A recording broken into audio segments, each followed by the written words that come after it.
Hey everybody. Criterion review again. I have fallen slightly behind my planned goal of one of these a week for the next 20 years because of the holidays. And delays are going to happen, and I can try and make it up, catch up by doing more than one a week sometime. And anyway, I'm not worried about it. These reviews will happen when they happen, and I still maintain that I may stop doing the reviews at some point. But today's not that day. So, the fifth film in the Criterion Collection, The 400 Blows, by Francois Truffaut. I have trouble pronouncing foreign names. Everybody knows this and mocks me for it. It is a French film from 1959. Now, the title The 400 Blows is apparently a very poor translation. That's a literal translation, but apparently it's a French idiom meaning to raise hell, which is more accurate to the film's plot.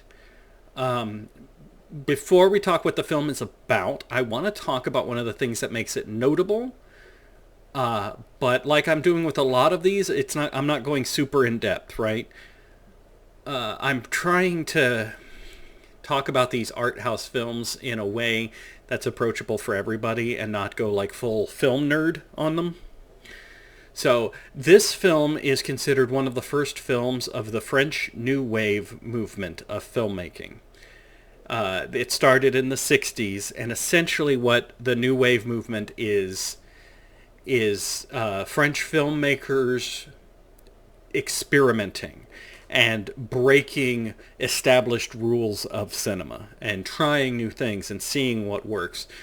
You'll find a lot of the best example that you would pick up on, and that is really evident in this movie, is, say, tracking shots that go on much longer than you expect them to. There's a scene of a kid running near the end of this movie, and it is just a shot of him running down a street for what feels like a good 5 minutes.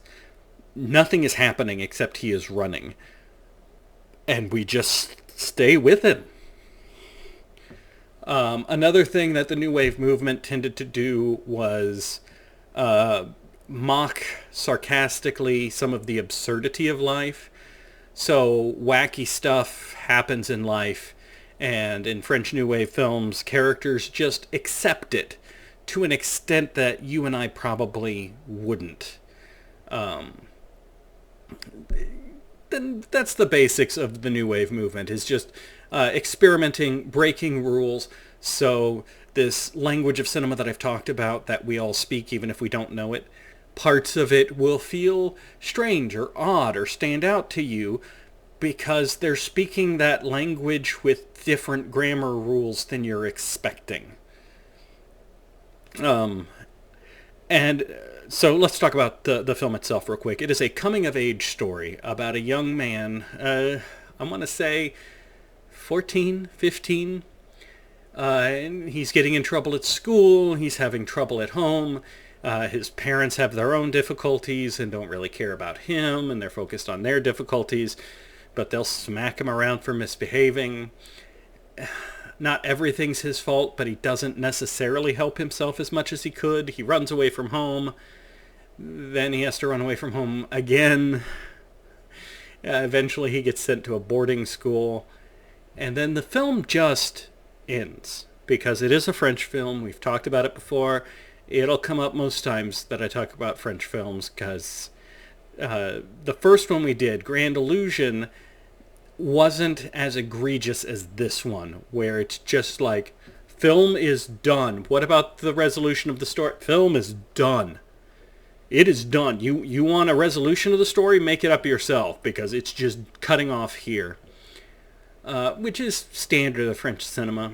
I will say, the plot in this, so it's thematically, it's a little similar to the previous one we watched, Amarcord, which is also about capturing just a time and a place and an age. Amarcord was focused more on the location and the age, right? This is what it was like in a small town in Italy during this time period. The 400 Blows is very much, this is what it was like to be a young man around this time. So the focus of the film is narrower because instead of being the whole town, it really does focus in on this one boy. The story itself, though, feels very... What I'm about to say is going to sound like a negative, and I don't mean it that way. Everything feels very low stakes, right? Because he's getting in trouble. They're threatening to send him to school. He's running away from home. But there is kind of an easy breezy feeling behind everything that happens in this movie that I honestly found kind of enjoyable, right? Because a lot of it is, we know that when we were a kid, everything was important, right? The adventures were huge, the problems monumental, everything was the end of the world. And then you get older and you look back and it's funny. The things that you cared so deeply about, the stories that you tell about your own childhood. I almost died, I swear. No, you fell off a car that was going 10 miles an hour. You didn't almost die. And there is an element of that to this because obviously what's happening is big and important to the character. But us watching it as adults, we don't necessarily have that same level of importance or stakes in what's going on with him. And I don't mean that as a negative at all. I actually really liked the film. I found it very enjoyable to watch. It is fun watching them bend and play with the rules. While the story is low stakes, there is a more focused narrative, which is really what I need. So far, Armor Cord, and I'm not going to be doing a ranking of 1700 film. I'm just not. Because 20 years from now, how will I remember why this movie's at number 35? But of the ones I've seen so far, Armor Cord, while good, is definitely bottom of my list because of the lack of a narrative. This one almost feels like a better version because it does have a story focus. And it is still mostly about capturing a feeling in a time and a place, but just through a singular lens instead of trying to capture a whole village. Anyway, I liked it. It's a good time. It's it's a chill time, which is good because I watched it over the Christmas break while my sister and her family are here, and that's a lot of chaos. And this was a little oasis for me as I watched it. Because none of the little boys wanted to watch a black and white French film in another language that they don't speak, so people left me alone and I got to just watch a pretty enjoyable movie. So, The 400 Blows, I recommend it. Go for it. Check it out. The next film up, number 6, is Beauty and the Beast. No, not that one. Definitely not that one. No, this is the French version from 1946, live action Beauty and the Beast. I can't wait to find when this film ends. According to the French tradition, it really could happen at any point in the story. Anyway, no, I will check it out.